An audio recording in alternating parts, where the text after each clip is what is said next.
Morning, everybody.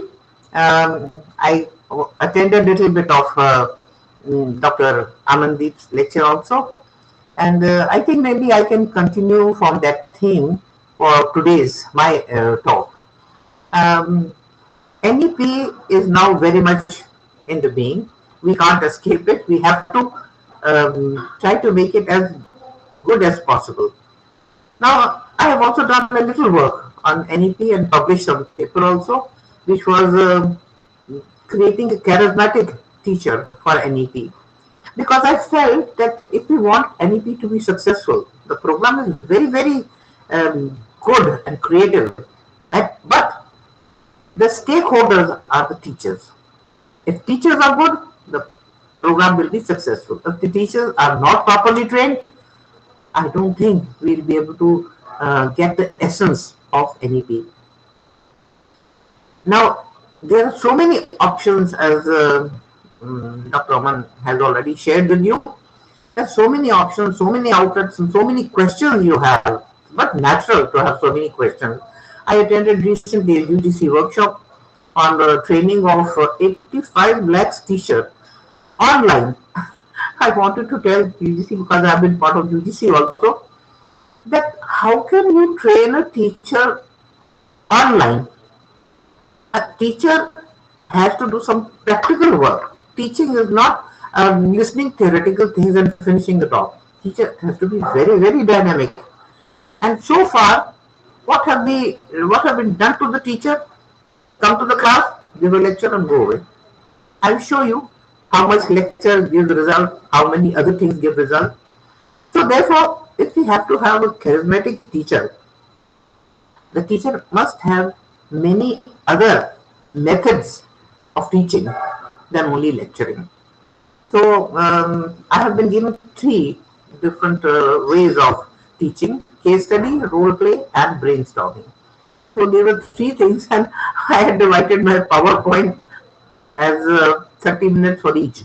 But now it's almost 12 o'clock. I think I'll have to squeeze things together. I had lots of examples to share with you. Maybe that I'll not be able to share, but I'll try to make it as good as possible. So, first of all, what I would like to share with you is how to be an effective teacher. These are some quotations which I have taken, and I like these quotations very much. This first quotation is by Mark Van Doren. The art of teaching is the art of assisting discovery. इसकी discovery जब student हमारे पास आते हैं वो अपने आप को discover करें. I have been an aptitude tester, career counselor, things like that. I think it's very important to make the child understand what he is capable of, what she is capable of, what is her interest, and where he or she will be successful in life. You'll be surprised to know that there are 29,000 occupations. But what do our parents do at the moment? बच्चे medical ले लो, non medical ले लो, नहीं होता तो फिर commerce ले लो. These three are not the only things. This attitude of forcing the child into this three compartment results in what happened in Kota: suicides, and suicides. So therefore, teacher has to be very dynamic, very open, and assist the child to discover himself and to face his life in a very good manner. And now, Mustafa Kemal Ataturk was a very important political person also and a philosopher of Turkey. What he said was, a good teacher is like a candle. See the comparison. A good teacher is like a candle. It consumes itself to light the way of others. अपने आप को जला के दूसरों को रोशनी देता है. So the teacher, if you have experienced a good teacher in your own life, I think at this point of stage, you would always remember, my God, that teacher really brought me to myself, made me understand what I am. And to do that, the teacher has to burn like a candle. Now, to do all this, what you have to do is to keep your mind engaged, young mind engaged. आपके पास adolescence आ रहे हैं, pre adolescence भी आ रहे हैं, छोटे बच्चे भी आएंगे, सब आएंगे. उनका माइंड इंगेज रखना। रट्टा लगाने से माइंड इंगेज नहीं होता। I remember once a management institute had invited me to do role play, or no, not only to do role play, I did role play with them. They said हमारी जो problem ये है कि बच्चे सब mobile लेके आते हैं, आजकल मोबाइल है, और ये क्लास में पीछे बैठ के मोबाइल पे मैसेजेस करते रहते हैं, गाने सुनते रहते हैं, वो करते रहते हैं, क्लास में ध्यान नहीं देते। आप इनका ये करना बंद कराओ। तो ऐसे आपने क्या किया?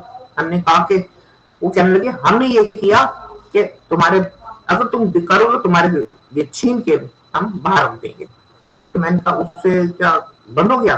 कहते नहीं, वो और बुलबुल किया, उन्होंने स्ट्राइक कर दी, बहुत कुछ किया। मैंने कहा तो आप ऐसे कीजिए, I teach you a technique which is role play, वो आप यूज कीजिए और फिर देखिए क्या कर। मैंने उनको ही रोल प्ले कराया, मैंने कहा आप अब स्टूडेंट बन जाइए और फिर देखिए कि आप क्या करते हैं। तो फिर उन्होंने रोल प्ले करके वो महसूस किया कि हाँ, छीन लेने से बात नहीं बनेगी। अगर हम चाहते हैं कि बच्चों में लर्निंग की इच्छा इग्नाइट करे तो लर्निंग को इंटरेस्टिंग बनाना पड़ेगा। तो इसलिए a teacher has to be very creative, just lecture method will not do.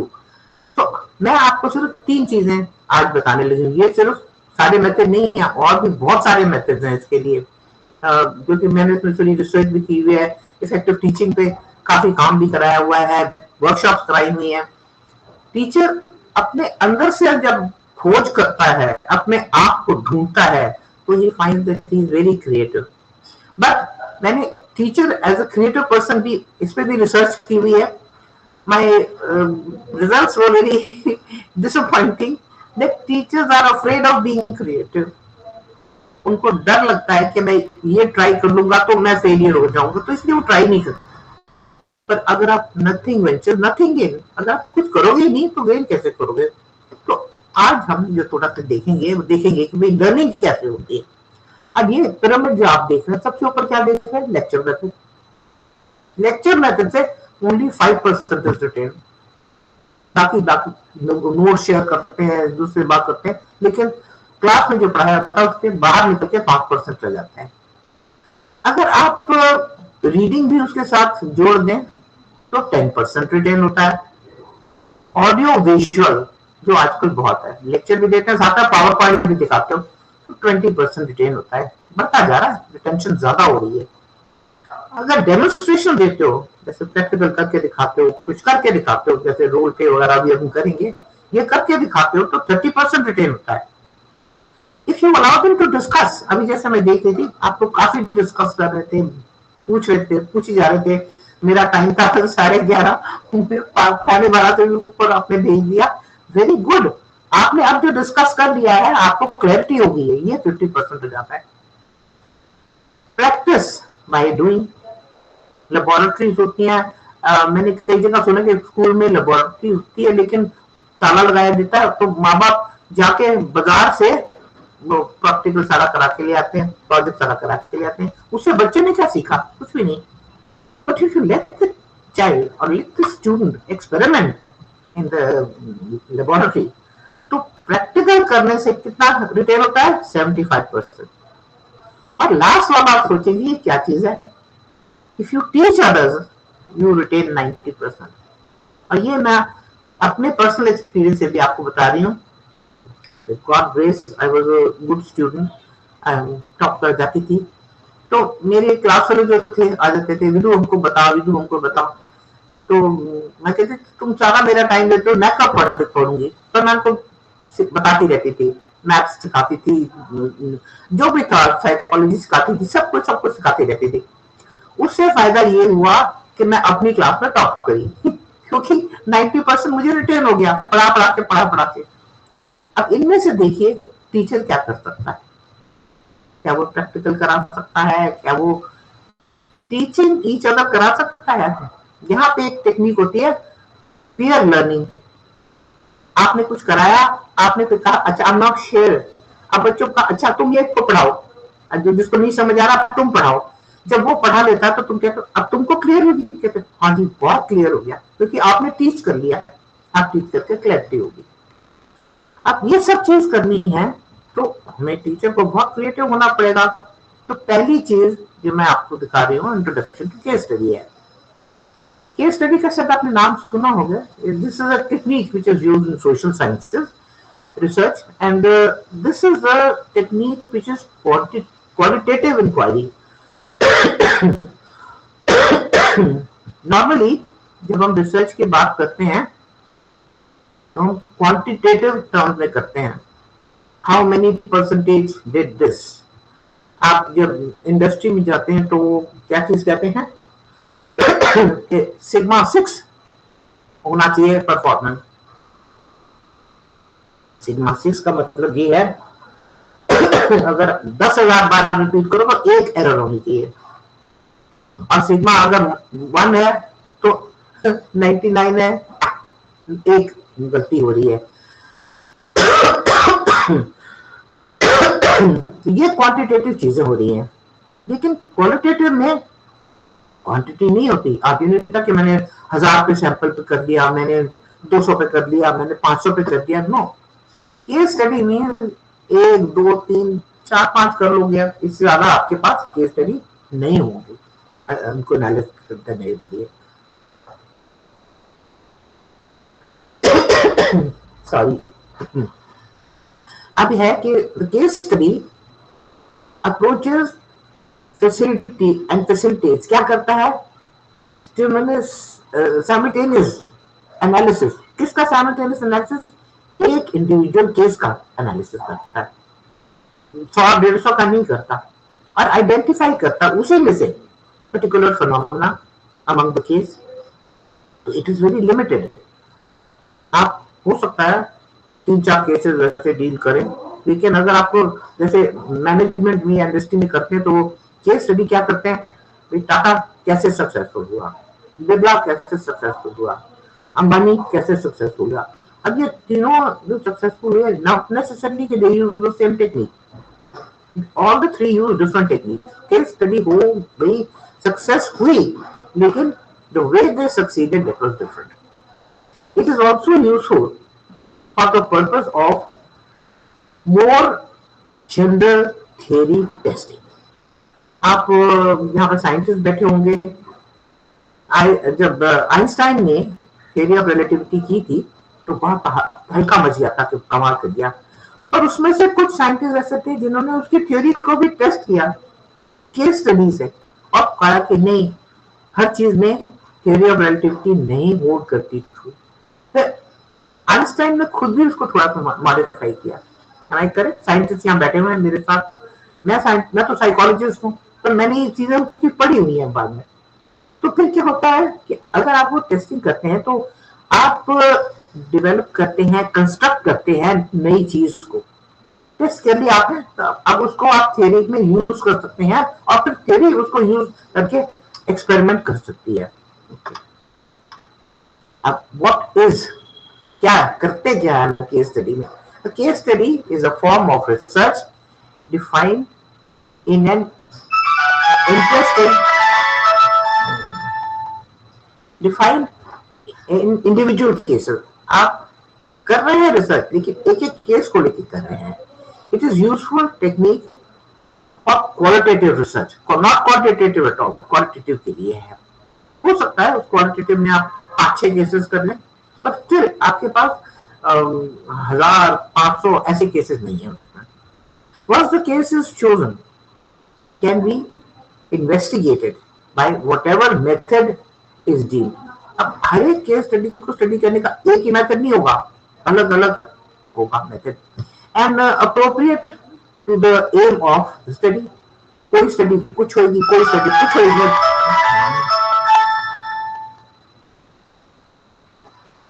तो इसलिए केस स्टडी को बहुत ध्यान से करना पड़ता है, इंडिविजुअलाइज करके करना पड़ता है। अब लेंथ ऑफ टाइम, कोई केस स्टडीज होती हैं तो एक बार आपने उनको कर दिया, वो स्नैपशॉट हो जाती है, तो लेकिन कुछ होती हैं studies involve considerable time and sequence of events, इसको लॉन्गिट्यूडनल कहते हैं हम। जैसे कि फॉर एग्जांपल मेरे काउंसलर, तो काउंसलर के बाद लोग आते हैं डिफरेंट प्रॉब्लम लेके, और कई ऐसे आए हैं जो कि मैरिटल डिस्कॉर्ड के साथ आए हैं, कुछ मैरिटल डिस्कॉर्ड के साथ ऐसे आए हैं कि जहां उनके आइडियाज नहीं मिलते हैं, कुछ ऐसे आए हैं जहां पे इनफिडेलिटी हुई है, कुछ ऐसे आए हैं जहां पे बैटरिंग ऑफ द वाइफ हुई है। तो अब ये देखिए ये सब अलग अलग चीजें हो रही है कि नहीं।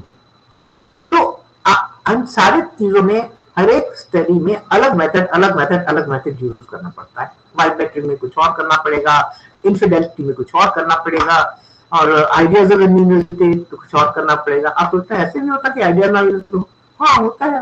मेरे पास डॉक्टर कपल आए मेरे पास, दोनों ब्रिलियंट ब्राइट, बहुत अच्छे से काम कर रहे हैं, लेकिन हस्बैंड जो था वो अपना कंप्यूटर लेके बैठा रहता था और वो बीवी कुछ कुछ पूछती रहती, डॉक्टर भी ये करे वो करे, हाँ हूँ कर देता था, लेकिन कोई जवाब नहीं देता था। तो she became so fed up, she said I want to divorce from you. जब मेरे पास आए तो इस प्रॉब्लम के साथ आए, मैंने उसको रोल प्ले कराया, ये तो केस स्टडी ना, मैंने रोल प्ले कराया उसको। मैंने कहा अच्छा तुम बीवी बनो और पूछते जाओ और मैं तुम्हारी तरह करती जाऊंगी, तो मैं हस्बैंड बन गई, वो बीवी। और वो बोलता जा रहा है, मतलब करती जा रही और कुछ नहीं कर रही। कह रहा मुझे तो बहुत गुस्सा आ रहा है। मैंने कहा हाँ ऐसे ही तुम्हारी बीवी को गुस्सा आता है क्योंकि तुम उसकी बात सुनते नहीं। फिर मैंने उसको लर्निंग स्किल सिखाई, लर्निंग स्किल सिखा के जब वो गया वापस तो हफ्ता भर उसने मुझे फोन ही नहीं किया। I was very nervous. मैंने कहा हे भगवान केस ठीक हो जाए तो ठीक है, ये नहीं आ रहा तो कुछ गड़बड़ हो गई है। तो फिर मैंने फोन किया, मैंने कहा भाई सब चीज ठीक है? कहते oh ma'am you have given us the second honeymoon, हमको डिवोर्स नहीं कर हो रहा है। मैंने कहा कैसे? कहते मैंने उसकी बात सुननी शुरू कर दी and she is so happy. तो आप समझ रहे ना, अगर इनफिडेलिटी होती तो इतना जल्दी ठीक ना होता, कुछ और करना पड़ता। तो ये मैं बता रही हूँ लेंथ ऑफ टाइम डिपेंड्स। कई बार एक बारी में ठीक हो जाता है, कई बार 6-7 बारी बुलाना पड़ता है, फिर वो केस स्टडी पूरी होती है। अब लिमिट्स क्या है? लिमिट्स नहीं है कि बिकॉज मैं इसको छोटा करके आपको बता रही हूँ कि because it is not getting a full data of something. It is the ability to prove adequate test for theory. आप एक थ्योरी को टेस्ट करने की कोशिश कर रहे हैं इसमें, and unless there is very large sample of cases, जैसे मैं आपको बताऊंगी कि मैंने किया है वाइफ बैटरी के ऊपर किया, ये बाई चांस आते आते आते केसेस, मेरे पास 7 केसेस आए जो वाइफ बैटरी होती थी। तो ये क्वांटिटेटिव एग्जैक्टली तो नहीं हुआ, थी क्वालिटेटिव जनरलाइजेशन, पर क्वांटिटेटिव इसलिए हुई क्योंकि 7 केसेस मेरे पास आ गए थे। अब उसमें से फिर मैंने उसमें कंक्लूजन ड्रॉ करना पड़ता है, पर अब भी उसमें 7 में से भी आप ये नहीं कह सकते कि ये कंक्लूजन अल्टीमेट है। हाँ, लेकिन आप एक थ्योरी बिल्ड कर रहे हैं, और वो थ्योरी जो बिल्ड की क्योंकि मैंने इन सारे औरतों को जो वाइफ बैटरिंग होती थी जिनकी, इनको असर्टिव बिहेवियर का टेस्ट देती थी कि आर यू असर्टिव, और भी टेस्ट देती थी लेकिन ये भी देती थी। तो to my good you can say luck, इस 7 केसेस में दे वर वेरी अनअसर्टिव। वो जब भी कुछ कहता था, करता था, गलत बात करता था, वो नो नहीं कह सकते थे उसको कहते थे don't talk to me like this, ऐसे नहीं कभी कह सकते थे। तो वो गालियां देने से के बाद थप्पड़ पे आता था, थप्पड़ पे फिर हड्डियां तोड़ने पे आ जाता था हस्बैंड। तो अब इसमें से जनरलाइजेशन मैंने क्या पाई कि भाई if you are unassertive, if you can't say no the first time, you enter into a situation which is known as wife battering. तो ये मैं आपको सिर्फ एग्जांपल दे रही हूँ कि ये, पर हाँ मैं ये नहीं कह सकती कि जी हर केस में ऐसा ही होगा, नहीं। अगर असर्टिव है लेकिन असर्टिव के साथ एग्रेसिव है, एंगर है, तो वो एक और कॉज हो जाता है। At best, evidence drawn from case studies can be generalized to theoretical propositions and not to population. अब ये लिमिटेशन है ना, theoretical proposition को आप टेस्ट कर रहे हैं लेकिन पॉपुलेशन पे नहीं जा रहे क्योंकि क्वालिटेटिव है, ये क्वांटिटेटिव है ही नहीं। However, case study can be used to test whether there are exceptions or accepted theory। कि एक्सेप्शंस है तो एक्सेप्टेड थ्योरी है, तो फिर जैसे मैंने कहा आइंस्टाइन की उन्होंने निकाला, एक्सेप्टेड निकल आया तो उसको टेस्ट किया। Therefore, theoretical generalization can be made. theoretical generalization कर सकते हैं, लेकिन आप quantitative ये नहीं कह सकते कि this will be significant at 0.01 level, 0.01 level, ये नहीं आप कह सकते। अब इसको साइंटिफिक कैसे बनाएं? पहला तरीका है ज्यादा केसेस लो, जितने केसेस ले सकते हो लो, demonstrate the technique and then the way they will be used and decide in advance, पहले ही सोच कर को क्या क्या टेक्निक करने, किस तरह यूज करेंगे, so that they become somewhat objective and be scrupulously careful with recording and data collection। अब केस स्टडी में हम जब कराते केसेस तो पूरा मेथोडोलॉजी होती है कि पहले आप क्या लोगे, हिस्ट्री लोगे, हिस्ट्री में क्या चीज लोगे, डॉक्टर भी लेता है ना हिस्ट्री, पर अच्छा डॉक्टर ठीक तरह की हिस्ट्री लेता है, तो ठीक तरह की हिस्ट्री लेता है तो डायग्नोसिस बेटर होता है। तो ये चीजें आप करेंगे तो आपका थोड़ा साइंटिफिक हो जाएगा। And underline your case with theory and derive theory from the case itself. Theory से आप शुरू करके जब नई चीजों को निकालिए तो आप उस केस स्टडीज को लेके ही थ्योरी में वापस जा सकते हैं। ये साइंटिफिक बनने का एक तरीका है, लेकिन हाँ बड़ा स्लिपरी है क्योंकि क्वालिटेटिव है, क्वांटिटेटिव नहीं है। पर हाँ as a teacher you can use case study method. कैसे? ऑब्जेक्टिव्स क्या है लर्निंग के objectives? To diagnose what the problem is और discuss in the case itself. ये बताऊंगी कैसे आप स्टूडेंट को कैसे करा सकते हो उसके लिए। Then why they have occurred, चीजें जो हुई है क्यों हुई, किस लिए हुई, वो आप क्या कर रहे हो, कारण ढूंढ रहे हो, you are looking for the cause in order to consider variety of solution. आप उसमें अलग अलग सॉल्यूशन ढूंढ सकते हो, एक केस में कुछ ढूंढा, एक में कुछ ढूंढा, तो वैरायटी कर सकते हो आप उसके अंदर। And to justify what you believe to be the best solution. अब जैसे मैंने आपको बताया कि 7 थ्योरीज में से निकाल के इसको, वो पब्लिश पेपर है, can white battery be help, तो उसके अंदर मैंने सोल्यूशन ये किया कि भाई we should give training of assertion to women. अब ये चीजें कहाँ हो सकती हैं? एनईपी के अंदर, वहां काउंसलर जरूर होता है, पर्सनैलिटी डेवलपमेंट जरूर होती है, वो चीज में कराया जा सकता है। अब केस स्टडी कैसे होगा? आपको अपना क्या प्लान करना है, कॉन्टेक्स्ट, बैकग्राउंड क्या है, इंफॉर्मेशन क्या है, और किस वजह से, कहाँ, कैसे हुआ, मैं अकेले थी, माँ बाप को थी, किसके साथ थी, वो सब कुछ हुआ, या कंपनी में है तो क्या हुआ, स्टूडेंट के साथ हुआ तो कहाँ पे, क्यों, कैसे हुआ। देन स्ट्रेटेजीज, ये सारी आप स्ट्रेटेजी पहले डिस्क्राइब करते हैं, अप्रोच कैसे लेनी है, जेनरिक्स कैसे करना है, एंड एक्शन इन्वॉल्व कैसे है, ये सब चीजें टेक्निक जो है वो आपने पहले से करनी है। फिर चैलेंजेस क्या हो सकते हैं, concern that emerge, various perspective, एक ही केस में वही आया, वही डिस्कॉर्ड आया, लेकिन कुछ और तरह से हुआ, दूसरे में किसी और तरह से हुआ, तीसरे में किसी और तरह, और फिर उनके बाद आउटकम क्या हुए, आपने कंप्लीट क्या किया, आप क्या चेंजेस ला सके, क्या आपने लेसन से सीखा, so that it can be used later on. आप ये देख रहे होंगे, लेकिन जब आप टीचर के क्लास में ये यूज करते हैं तो ये हो जाता है। और मैं आपको बता दिया, मैंने ये यूज किया हुआ है क्लास में। यूज ऑफ स्टडी कैसे करो? Read the written case study, पहले ही बच्चों को एक आपने एक केस स्टडी दी, एक केस दिया, काफी को पढ़ो। आप केस में ये नहीं बता रहे कि भाई क्या आपने किया, क्या नहीं किया, आप ये ले लो कि वाइट बैटरिंग हुई, इन सर्कमस्टेंसेस में वाइट बैटरिंग हुई, ठीक है। Analyse the strategies and resulting outcomes. Strategy आप क्या स्ट्रेटजीज यूज करोगे, किस तरह से इसको सॉल्व करोगे। Then discuss what could have been done, क्या और क्या कर सकते हो, इसको फर्दर एनहांस कैसे कर सकते हो, तो यहाँ पे डिस्कशन आ गई। एंड आउटकम क्या आया, क्या एक्सपीरियंस था, ये सब देखना है। And then replicate it, can you replicate the method again in another study, and then highlight principles or lessons learned। तो क्या आपने इससे सीखा, क्या ये इम्पोर्टेंट है। तो अब आप क्या करते हैं कि क्लास में एनालाइजिंग केस क्या करते हैं, gain an overview of the case, आपने कल केस पढ़ के आओ, एस्टेब्लिश व्हाट हैपेंड, क्या हैपन हुआ, क्या करा, डिटरमिन द कॉजेस, ये बड़ी इंपॉर्टेंट चीज है, बड़ी क्रूशियल चीज है, यही पे गलतियां जाती हैं, मैं कहूँ गलती भी हो सकती है। डेवलप पॉसिबल सोल्यूशन, तो ऐसी सिचुएशन थी तो क्या करना चाहिए था, क्या हुआ, फिर सोल्यूशन को इवेल्युएट करो कि ये करा कैसे हुआ, ये नतीजा क्या निकला इसका, देन फॉर्मुलेट रिकमेंडेशन, फिर ये जब हो जाता है तब आप रिकमेंडेशन कर सकते हो। अब क्या ये केस स्टडी आप कर सकते हो कि नहीं?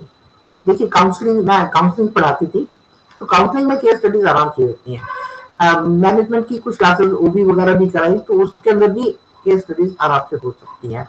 अब आपने ये देखना है कि आपके केस में ये आपका सब्जेक्ट जो है इसमें केस स्टडीज हो सकती हैं। आई थिंक लैंग्वेजेस में हो सकती हैं, सोशियोलॉजी में हो सकती हैं, कई बार ज्योग्राफी में हो सकती हैं, हिस्ट्री में हो सकती है केस स्टडी। और ये करने से ना the children enjoy because they're involved in it. अब उनको अपना दिमाग लगाना पड़ता है और एक दूसरे से डिस्कस करना पड़ता है ये क्या क्यों है, तो this becomes very interesting for them. अब ये है can an overview of the case study be done. तो अब ये केस स्टडी का जो ओवरव्यू है वो आप देखो, ask students to read case quickly prior to coming to the class. उनको केस आप दे देते हैं टाइप करके, उसको सारी क्लास को दे देते हैं कि आप टाइप को पढ़ के आओ, ठीक है, ताकि उससे फेमिलियर हो जाए कि इसमें हुआ क्या, क्या कैरेक्टर्स थे, क्या चीजें हुई, किस चीज से गड़बड़ हुई, वो सब चीजें करके आए, प्रॉब्लम क्या थी ये करके आए। Then case study often contains substantial information. अब उसमें काफी इंफॉर्मेशन होती है, इस सिचुएशन में ऐसा हुआ, इस सिचुएशन में ऐसा हुआ, ये वो सब critically analytically पढ़ के आते हैं।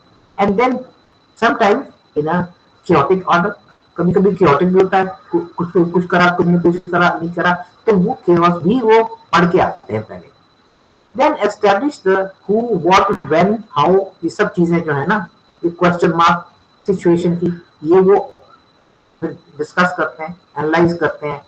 And case study usually presents information in chronological order, फिर वो उसको क्रोनोलॉजिकल ऑर्डर में बना के करते हैं। So they make the case systematic and learn from that case.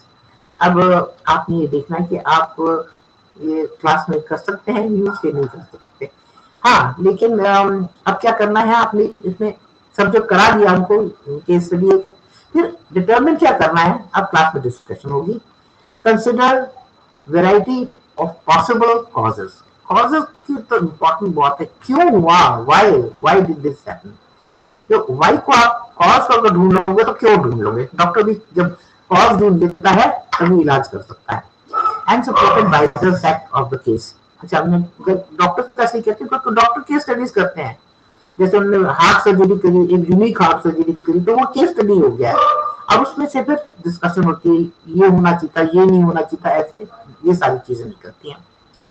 Try to separate symptoms from problem. कई बार ऐसा होता है केस स्टडी में आप सिम्टम्स को प्रॉब्लम के साथ कंबाइन कर देते, लेकिन नहीं, सिम्टम अलग हैं, प्रॉब्लम अलग है।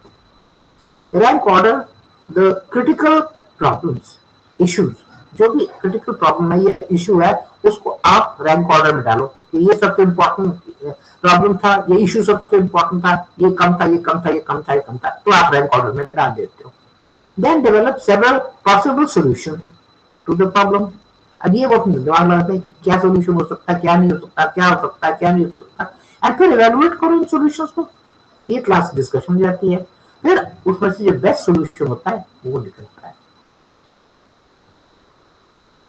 Then common errors in analysing case study, ये सब करने में गलतियां क्या हो सकती हैं, देखिए क्वांटिटेटिव तो है नहीं, क्वालिटेटिव है ना।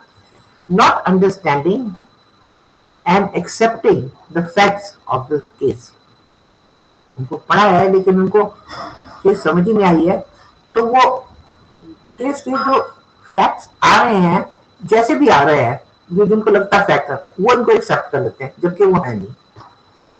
Not explaining exactly what the problem and why they have a gun.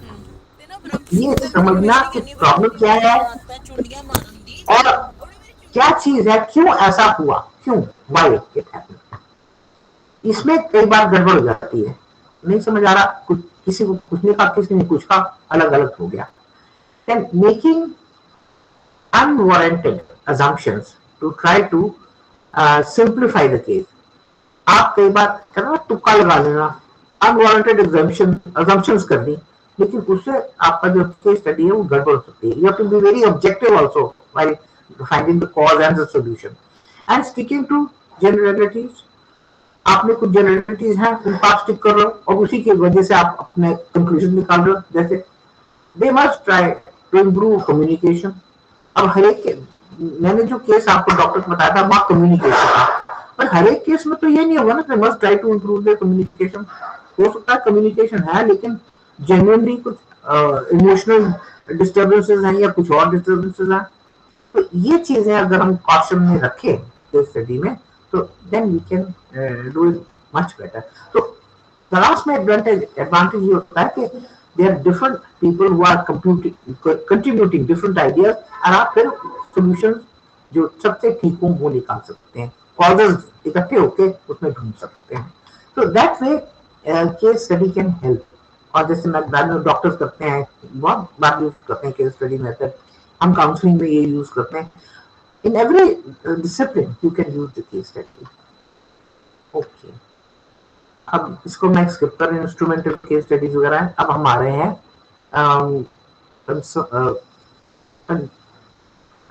Concept of role play पे आ रहे हैं। दूसरा है ना role play. Role play is more active. Case study में कि आपको केस स्टडी दे दी, आपने उसको एनालाइज किया। रोल प्ले में आप खुद इन्वॉल्व होके कर रहे हैं। पहले आप ये डिटरमाइन कर देते हैं कि प्रॉब्लम क्या है, how to cope with that problem and hypothetical problem है, ह्यूमन रिलेशंस हैं, ये आप फाइल करते हैं। और यूजुअली हम देखिए प्रॉब्लम कहाँ आती है, ह्यूमन रिलेशन में आती है। तुमने ऐसा क्यों किया, मैंने ऐसा क्यों किया, तुमने ऐसा क्यों किया, टीचर ने ऐसा क्यों किया, पेरेंट ने ऐसा क्यों किया, बच्चों ने ऐसा क्यों किया। तो ये प्रॉब्लम आपकी आ जाती हैं। लेकिन उन सब प्रॉब्लम में क्या होता है, हम दूसरे के पॉइंट ऑफ व्यू से देख ही नहीं सकते, अपने पॉइंट ऑफ व्यू से देखते हैं। तो अपने पॉइंट ऑफ व्यू से देखोगे तो नेचुरली आपका सोल्यूशन तो नहीं आएगा। It's only when you see from the other person point of view then only you can come to solution. तो रोल प्ले में क्या होता है, आप जिससे आपके झगड़ा है, जिससे रिलेशन खराब है, आप वो बन के दूसरे के साथ रिलेट करते हो, तो देखते हो कि हाँ मैं कहाँ कहाँ गलत था, तो फिर आप अपने आप को ठीक कर लेते हो। Now when to use role play। Effective role playing can take place in almost any setting।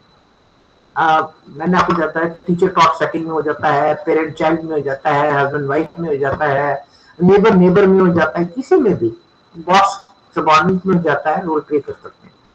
Role playing is very useful training technique which can be employed in almost any training context। अब यहाँ देखिए NEP के पास हम वापस जा रहे हैं। Training context क्या है, टीचर को हमने बनाना है ऐसा कि जो काम ठीक से करके डिलीवर कर सके गुड्स जो हम चाह रहे हैं। अब यहाँ पे टीचर भी तो एक इंसान है, टीचर इंसान है तो उसकी भी तो एरर्स हो सकती है, उसको भी तो सकता है नहीं ये ऐसे होना चाहिए, ये ऐसे क्यों नहीं हुआ। जब ये आ जाता है तो फिर वहां गड़बड़ हो जाती है। अब वहां पे भी रोल प्ले आप कर सकते हैं, टीचर के साथ रोल प्ले कर सकता है। But to use role play, क्यों करें, to allow participant practice reacting to क्या चीज conflictful, इस पे जरा मैं एम्फेसिस ले, conflictful, debatable and stressful situation। conflictful का तुमने ऐसा सोचा, मैंने ऐसा सोचा, तुम ऐसा कर रहे हो, मैं ऐसा कर रहा हूँ, लड़ाई होगी कि नहीं होगी। हर सिचुएशन में ये लड़ाइयां हो जाती हैं। पेरेंट्स को आप तो पुराने फैशन के हो गए, हम तो नए फैशन के हैं, आपको नहीं पता कि क्या चीज करनी चाहिए क्या चीज नहीं करनी चाहिए। ओके, लड़ाई झगड़ा शुरू होगा। तो यहाँ पे रोल प्ले कराया जा सकता है ना, कि जो यंगर जनरेशन है वो ओल्डर बन के देखे, ओल्डर यंगर जनरेशन बन के, तो they come to a closer relationship. और स्ट्रेसफुल सिचुएशन लाइफ में बड़ी होती हैं। To gain insight in human interactions, मेरे और आपके इंटरेक्शन में अगर गड़बड़ आ रही है तो उसको हम समझ सकते हैं। To help participant modify his own behaviour pattern, ये बहुत इंपॉर्टेंट है। हम दूसरे को कहते हैं तू बदल तू बदल तू बदल, लेकिन क्या हम खुद बदलते? और एक्चुअली क्या होता है, जब आप कहते हैं ना किसी के पॉइंट करते हैं ऐसे फिंगर, तो एक उधर होती है और 3 फिंगर आपकी तरफ होती है। अगर आप अपने आप को चेंज कर लो तो ठीक हो जाता है। और ये किस तरह ठीक हो सकता है? क्योंकि जब आप रोल प्ले कर रहे हैं तो वहां पे ऑब्जर्वर भी बैठते हैं उसी ग्रुप में, वो आपको फीडबैक देते हैं, यहाँ पे आपने गलती की, यहाँ पे आपने गलती की, and then you replay the role. तो क्या होता है, लर्निंग हो जाती है, ट्रेनिंग हो जाती है। ये मैंने कराया हुआ है क्लास में एक्चुअली, अब बहुत मजा आता है। और भूल जाते हैं कि 1 घंटे की क्लास है, 3-3 घंटे बैठे रहते हैं इसके साथ। To open up communication channels, अब कम्युनिकेशन चैनल्स कई बार बंद हो जाती हैं। लड़ाइयां होती हैं हस्बैंड वाइफ की, कि बात करने को तैयार नहीं होते, वो उधर मुंह करके वो उधर मुंह करके, तो फैसला कैसे होगा? And release some of the inhibitions, inhibitions है ये मैं नहीं करूंगा, अड़ गए, इसको कहते हैं inhibition, which may otherwise hinder resolution of conflict। वो कॉन्फ्लिक्ट को, वो आपके जो हिंड्रेंसेस है ना, कि मैं ऐसा क्यों सोचूं, वो सोचता तो सोचता, मैं नहीं ऐसा सोचूंगा, ये आपकी इनहिबिशन है, ये आपको वो करने देती नहीं। पर रोल प्ले में क्या होता है, आप एक दूसरा का रोल लेके चल रहे हो, तो आपको उसकी फीलिंग लेके चलना है, तो आप जब एक्ट करते हो तो आपके अंदर चेंजेस आ जाते हैं। इसलिए रोल प्ले जो है बहुत इफेक्टिव है। और आप कहोगे कि क्लास में कैसे कर सकते हैं? क्लास में आपको मैं साइकोलॉजी से एग्जांपल देती हूँ। एक्सपेरिमेंटल साइकोलॉजी लोगों को मुश्किल लगा करती थी, तो मैं वहां पे स्किनर, पैवलोव, हाल ऐसे लोगों को कहती थी, अब ये ऐसे से है क्योंकि आप पढ़ के आपके उनकी तरह बन के बात करके देखो। अब वो जब रोल प्ले करते थे, करते करते दे टू गेट वेरिफिकेशन कि भाई हल ने ऐसा क्यों कहा, पैवलोव ने क्यों कहा, स्किनर ने क्यों कहा। Now, this is also a type of role play. And role play discussion. What you do, starting point of this discussion can be all these causes. These are not the only causes. These are just a few examples. Cultural differences. अब India में तो cultural differences ही differences हैं हमारे। तो sometimes when two people get married from 2 different states, उनके बहुत cultural differences होते हैं। एक पिक्चर भी बनी है ना डिफरेंट स्टेट वाली। रिलीजन एंड एथनिक डिफरेंसेस, आजकल क्या हो रहा है, रिलीजन को लेके इतनी लड़ाइयां हो रही हैं, इतनी लड़ाइयां हो रही हैं, एथनिक डिफरेंसेस हो रहे हैं। आप देखो पूरा वर्ल्ड जो है वॉर से जूझ रहा है, रिलीजन नीचे जमा हुआ है। पर अगर हम रिलीजन वाकई समझने की कोशिश करें तो all religion speak the same thing, love love and love. एक दूसरे से प्यार करो, एक दूसरे का भला करो, एक दूसरे को हेल्प करो। सब रिलीजन यही कहते हैं, सर्वदा भला, सर्वे सुखिना संतु, love thy neighbour as thyself. Religion यही कहता है ना। अगर ये हम मान को चलें तो फिर कोई झगड़ा नहीं होगा। तो रोल प्ले में ऐसा कहता है, एक सिख बना, एक हिंदू बना, एक मुसलमान बना, एक क्रिश्चियन बना, सब ने अपने अपने ये, और सब अल्टीमेटली लव पे आएंगे और हेल्प पे आएंगे, आप देखना। देन फाइनेंशियल रिसोर्सेज, पैसा कम है, कैसे मैनेज करें, क्या नहीं करें, घर में इसकी लड़ाइयां हो जाती हैं। देन पॉलिटिकल ओपिनियन, ओ गॉड आजकल देखिए 2024 आने वाला है, कितने झगड़े हुए हैं, सब एक दूसरे की बुराइयां कर रहे हैं। Then disability, everybody has some disability or the other। क्या आप इस चीज से सहमत हैं? अपने अंदर सोच के देखिए, हम सब में कोई ना कोई डिसेबिलिटी होती है। To cope with that role play कर सकते हैं आप। The perspective of gender and age, sex, gender, आजकल बहुत इशू आ रहे हैं, वुमेन मैन वुमेन, ये हो रहा है, औरतें पत्नी मर्दों ने नहीं किया, रेप हो रहा है, ये सब चीजें हो रही हैं। एंड एज फैक्टर, बापा बूढ़े हैं, बच्चे जवान हैं, बूढ़ों की निरादर कर रहे हैं, बच्चों की बात नहीं सुन रहे, ये सब कुछ हो रहा है। Their difference on the thing.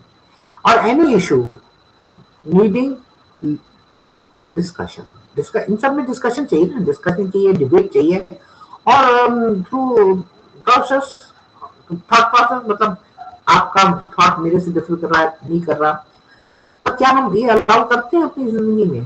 भाई डिस्कशन कर लो डिबेट कर लो, या थॉट प्रोसेस को शेयर कर लो, लेकिन रोल प्ले में हम जब दूसरे का रोल ले लेते हैं तो हम उसके थॉट प्रोसेस को समझने की कोशिश करते हैं, और वो रोल प्ले करते करते you get an understanding of the relationship, और वो क्यों ऐसा कर रहा है। अब सब role play to help you, क्या करना चाहिए? आप जैसे डिस्कशन में ये डाल सकते हो, as and learning difficulties.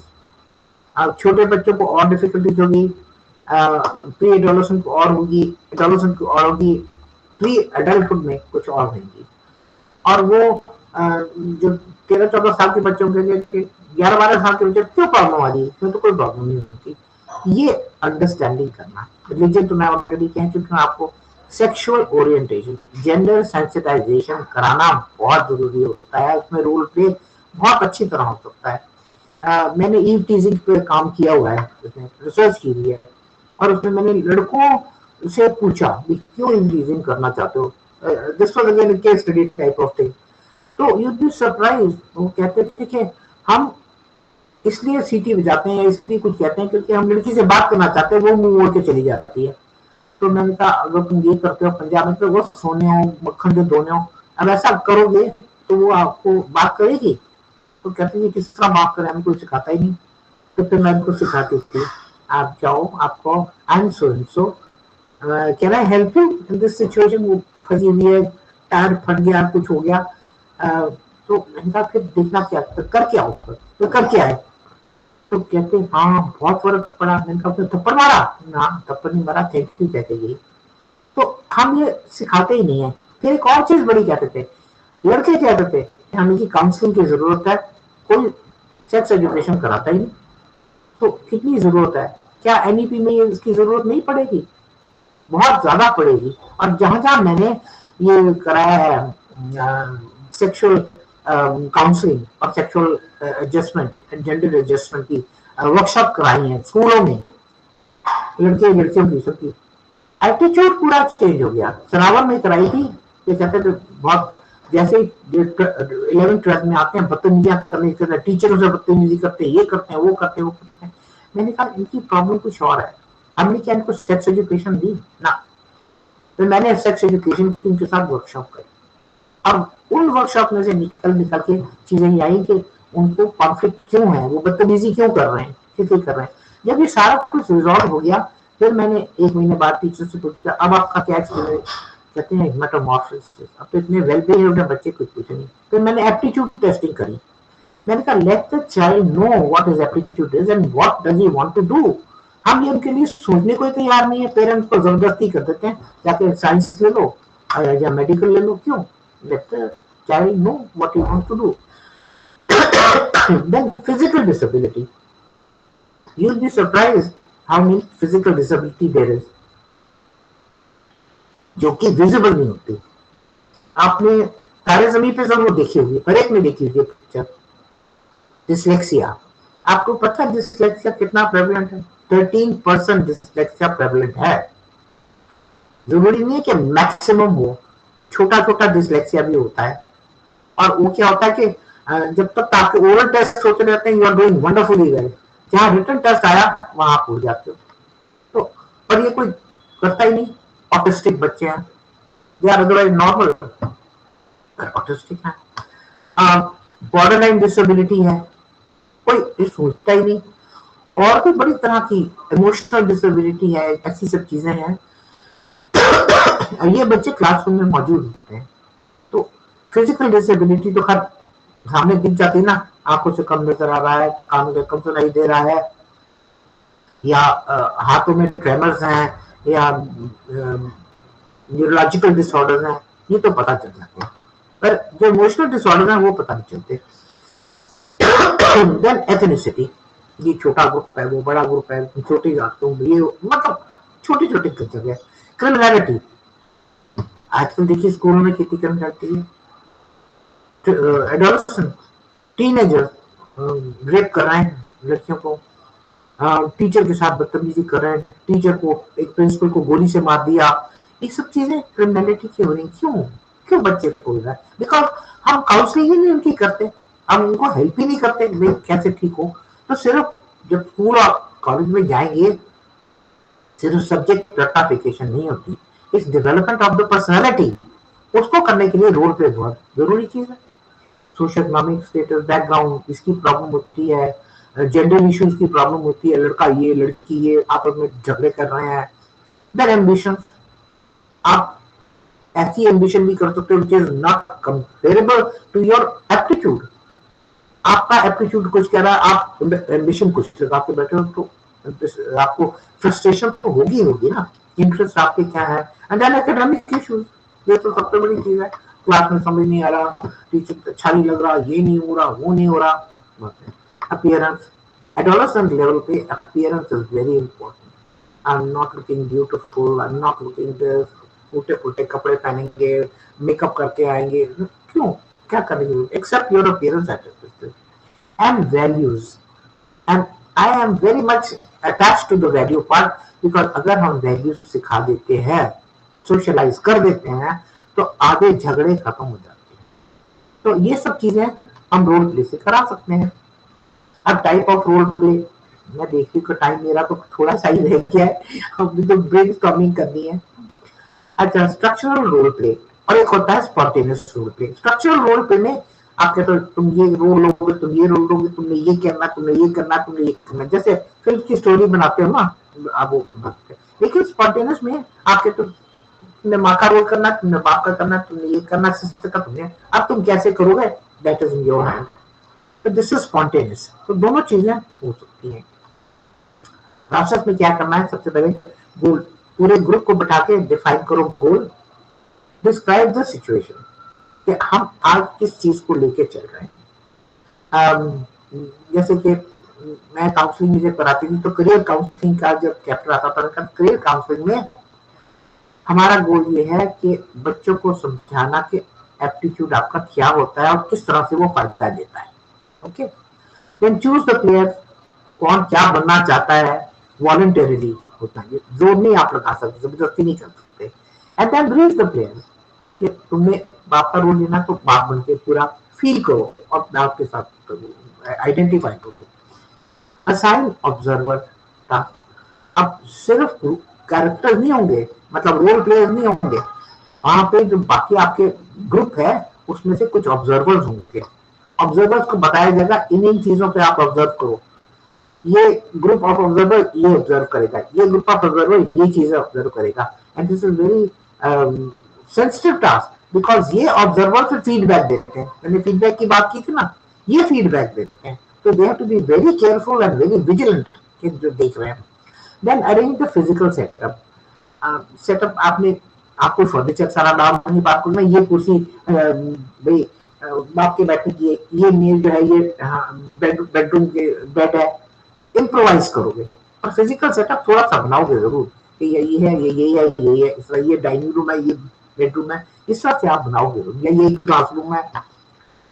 Then begin the role play, फिर आप रोल प्ले स्टार्ट करते हो। अब रोल प्ले में आप you find at a particular point कि it is going haywire, they are not serious about it, तो you stop the role play there। आप ऐसे उनको चलने नहीं देते, आप स्टॉप करते हो। बी रोल द प्लेयर्स जो सीरियसली नहीं ले रहे या कर नहीं पा रहे, जैसे बात बन के हंसे जा रहा है, हंसी जा रही है, हंसे जा रही है, हंसे जा रहा है, हाँ ये भी कर सकते हो आप। जो कैरेक्टर है, लड़के को लड़की का रोल दे, लड़की को लड़के का रोल दे दो, तो फिर आप डी रोल करते हो प्लेयर्स को, फिर दोबारा से करते हो। देन इवेलुएट प्लेयर परफॉर्मेंस, और ये ऑब्जर्वर आपकी का काम कर रहे हैं। Process and evaluate the possible variation, कि क्या वेरिएशन हम कर सकते थे, क्या चेंजेस हम ला सकते थे। ये तो कर्स है रोल प्ले का। This is the point where you can bring about a change. अब यहाँ पे मैं खत्म इसलिए कर रही हूँ कि मैं ज्यादा नहीं लिखे जा रही है, ये ब्रेनस्टॉर्मिंग का भी आपको थोड़ा सा कराना है, मेरे पास रह गया है। मैं जल्दी तो थोड़ा कर रही, पर आपको समझ आ गई है रोल प्ले? हाँ कह दीजिए, हाँ कह दीजिए। आपको समझ आई है जी? हेलो हेलो, समझ आ रही है? हाँ, अगर मैं ऑफलाइन होती तो मैं आपको करवा के दिखाती, फिर आप देखते कि ये करके मजा बड़ा आता है, मजा भी आता है, पर अच्छा भी होता है क्योंकि आप बहुत सारी चीजें आपको समझ में आती है। अब आया ब्रेनस्टॉर्मिंग। ब्रेनस्टॉर्मिंग जो है ये बिल्कुल अलग चीज है, अलग नक्शा है। रोल प्ले में आप वो लेके आइडेंटिफाई कर रहे हैं, उसके साथ एम्पथाइज कर रहे हैं, कर रहे हैं। इसमें आप क्या कर रहे हैं कि आपने आइडियाज जो हैं अपने बंद करके रखे हुए हैं, या इनोवेशन हुई है कि आप उनको यूज नहीं कर पा रहे, तो हम एक मॉल क्रिएट करते हैं जिसमें हम ओपन कर देते हैं कि you can use your ideas as much as you like, और फिर उसमें से सॉर्ट आउट करो कौन से ठीक है, कौन से गलत है, और कौन से वर्केबल है और कौन से नॉन वर्केबल है। तो इसमें आप क्या करते हैं ब्रेनस्टॉर्मिंग में, this is group activity. Role play भी ग्रुप एक्टिविटी है, केस स्टडी भी in a way you can say group activity है, लेकिन ये तो बिल्कुल ही ग्रुप एक्टिविटी है, सारा ग्रुप इसमें ब्रेनस्टॉर्मिंग में इन्वॉल्व होता है। It is it means it is क्या कहते हैं जनरेटिंग ऑफ आइडियाज, मतलब ऐसा करते हैं कि खुले दिल से प्रॉब्लम को सॉल्व करने के लिए आप आइडियाज जनरेट करते हैं, कोई रिस्ट्रिक्शन नहीं करते, generate new ways of thinking, अब नई तरह से सोच, नई तरह की विचारधारा वो करते हैं। The common principle behind brainstorming is to set aside the restriction in thinking. आपकी सोच में होता ना, नहीं ऐसा करूंगा तो ये हो जाएगा, नहीं नहीं मुझे ऐसा नहीं सोचना चाहिए, लोग क्या कहेंगे, ऐसा क्या होगा, ये आपके इनहिबिटर्स हैं। तो आप जैसे टीचर है, क्रिएटिव नहीं हो सकता, इनहिबिशन क्या है, ओहो मैं रोल प्ले करूंगा, सिखा तो नहीं है मैडम, अब गड़बड़ हो गई तो क्या होगा, तो क्या होता है fear of failure, fear of failure से आप इसको एक्सपेरिमेंट ही नहीं करते। अब ब्रेनस्टॉर्मिंग में ये इनहिबिशन हटा दी जाती है, and you have the process to make as many ideas as possible, generate as many ideas as possible without any inhibition. ये बहुत इंपॉर्टेंट चीज है, जहां पे आप अपने आइडिया को हवा दे सको विदाउट दिस फियर कि लोग क्या कहेंगे, मजाक तो नहीं उड़ाएंगे, ये चीज इंपॉर्टेंट होती है। अब ब्रेनस्टॉर्मिंग जो है वो स्ट्रक्चर मीटिंग से बहुत फर्क होती है। इसमें क्या है, आइडिया जनरेट करो, इश्यूज जनरेट करो, डाइवर्जेंट थिंकिंग करो, एंड ओपन फॉरवर्ड। लेकिन स्ट्रक्चर्ड मीटिंग में क्या होता है, फिक्स एजेंडा होता है, चेयरपर्सन होता है, मिनट्स होते हैं एंड एक्शन आइटम होते हैं। वहां पे आप लोग अपना आइडिया देते हैं, चेयरमैन अपने आइडिया देता है, I think like this and this is over. Brainstorming में all of you are equal, all of you are there to generate two ideas. Then the process of brainstorming, the environment. पहले you create an environment. आपके student को तैयार करो, हम ये करने आप करना चाहते हो, मैंने आइडिया जनरेट करना चाहते हो, हम करके देखेंगे। अब ये जैसे साइंस में आप कर सकते हो, किसी भी सब्जेक्ट में कर सकते हो, लिटरेचर में कर सकते हो। अच्छा स्टोरी टेलिंग करनी करेंगे, कुछ करके देखेंगे। एक गेम भी होता है ना, बच्चों के साथ आप खेलते हैं, मैंने ये शब्द कहा तो तुम स्टोरी को आगे बढ़ करो, फिर तुमने एंड लाइक दैट बड़ी इंटरेस्टिंग स्टोरीज बन जाती हैं। सेटिंग द सीन, फिर आप सीन सेट करते हो कि सर्कल में बैठो या लाइन में बैठो, जैसे भी आपने करना है करो। Then rule for the session, rule मैं आपको बताऊंगी क्या है इसके। Then running the brainstorming session, कैसे इसको आपने, आप टीचर हो ना, ऑर्गेनाइज तो आप कर रहे हो ना, आपने कैसे करना है।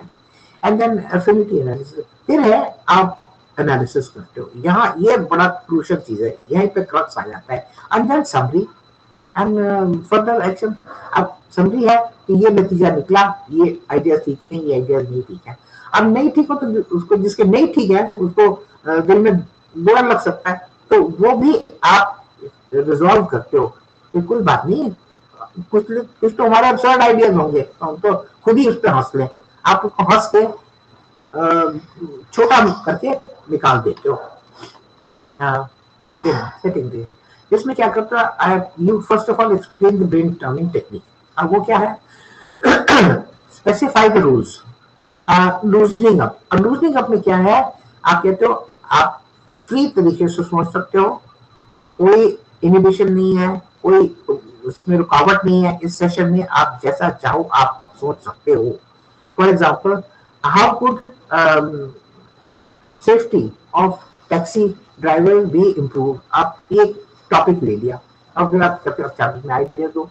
अरे आप टैक्सी ड्राइवर भी है, how can the classroom atmosphere improve, how should classroom become interesting. Okay, अब ये आपकी थीम होगी, इसमें आइडिया जनरेट होंगे। अब रूल्स क्या है? First rule is focus on quantity. पहले हम क्या करते हैं, क्वालिटी पे जाते हैं कि नहीं ऐसा आइडिया होगा तो लोग पसंद करेंगे, ऐसा आइडिया होगा तो नहीं पसंद करेंगे। और कोई बात नहीं, 5 मिनट है, जो दिमाग में आता है लिखते जाओ लिखते जाओ लिखते जाओ लिखते जाओ। तो क्या कर रहे हो आप? आपने जो इनहिबिशंस थी, जो डर थे, वो हटा दिए। Then reserve criticism. यहाँ पे आपने कहा ना, उन्होंने कहा ये आइडिया लिखो, हाँ लिखो, जो मर्जी लिखना लिखो, डोंट क्रिटिसाइज। ये नहीं कहा ये क्या लिखा, ये क्या करा, ये नहीं करके ये क्या करा, ये क्यों किया। यही क्रिटिसिज्म जो है हमको इनहिबिट कर देता है फ्रॉम जनरेटिंग आइडियाज। तो जैसे मैनेजमेंट होता है, मैं तो आईएएस वगैरह को पढ़ाती हूँ, तो उनको कहते हैं कि अगर आप चाहते हो कि सबॉर्डिनेट अपनी क्रिएटिविटी से कुछ करे, तो आप उसको ये ना करो, ये क्या करता है, ये क्या सोचा। ये कहने से वो इंटरेस्ट हो जाती है, बॉर्डर लग जाता है वहां। Than welcome unusual ideas also. कुछ बहुत उल्टी पुल्टी चीज भी कह रहा है तो कोई बात नहीं, तो बड़ा मजेदार, तो let's laugh over this thing, आप उसको एक्सेप्ट कर लेते हो। Combine and improve ideas. अब यहाँ आता है आपका कि good ideas may be combine and जो बाकी आइडियाज हैं उनको आप करें। पर इसके अंदर तो पूरा ग्रुप उसमें इन्वॉल्व हो रहा है ना, तो हर एक के आइडिया रद्दी के टोकरे में भी जा रहे हैं और सबके आइडिया इकट्ठे होके, अच्छा तुम्हारे आइडिया ये था, मेरा आइडिया ये था, हम दोनों का आइडिया मिल गया, चारों का आइडिया मिल गया, 10 का आइडिया मिल गया। अब जो 10 का आइडिया मिल गया वो तो आप एक्सेप्ट करोगे ही ना। तो क्या होता है, ग्रुप की कनेक्टिविटी उसमें हो जाती है। देन ग्राउंड रूल्स आर सबसे पहले बाउंड्रीज, नो बाउंड्रीज। ये क्रिएटिविटी के लिए बहुत जरूरी है कि आप ये नहीं कहते कि ये लिमिट है, इसके साथ बियॉन्ड तुम नहीं जा सकते। नहीं नहीं, कुछ भी सोच सकते हो, कुछ भी लिख सकते हो। Then completely free your mind. Mind के दरवाजे खिड़कियां खुले रखो, कोई रुकावट नहीं है। No limit on the number of ideas. तो जितने मर्जी लिखने, 4 लिखने, 10 लिखने, 15 लिखने, जितने लिखने लिखो। Then fragmented ideas, okay, ideas fragmented भी हैं, छोटे छोटे हो तो भी ठीक है। जस्ट कीवर्ड या सिर्फ कीवर्ड लिखो, पूरा सेंटेंस नहीं लिखो, कीवर्ड कर दो, ठीक है, कोई बात नहीं। No judgement, no critical. ना जजमेंट होनी चाहिए, ना क्रिटिकल होनी चाहिए। क्योंकि आप देखो जिंदगी में आप कब डरते हो, जब कोई जजमेंट करता है। आप कब अपनी अच्छी आइडिया को भी नहीं सब्टिफाई करने देते, जब क्रिटिसिज्म होता है। तो ये नहीं है, ना जजमेंट ना क्रिटिसिज्म। और जब वो लिख रहे हो तब क्वेश्चन नहीं पूछना कि ये क्या लिखा है, ये क्या लिखा है, no, nothing. Avoid subtle evaluation. गए पास, अच्छा ना ये लिखा है, ये सटल आप इवैल्यूएशन कर नहीं रहे, ये नहीं कह रहे राइट है रॉन्ग है, लेकिन हरा दिया, क्यों करा, ये इवैल्यूएशन हो जाती है, तो वो तो लिखना बंद कर देता है।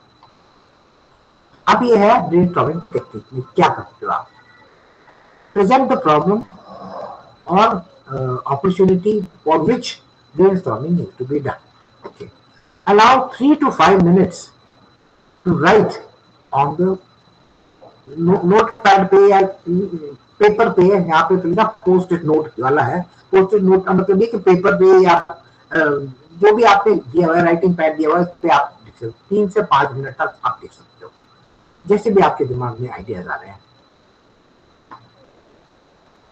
Then each person quickly writes their thoughts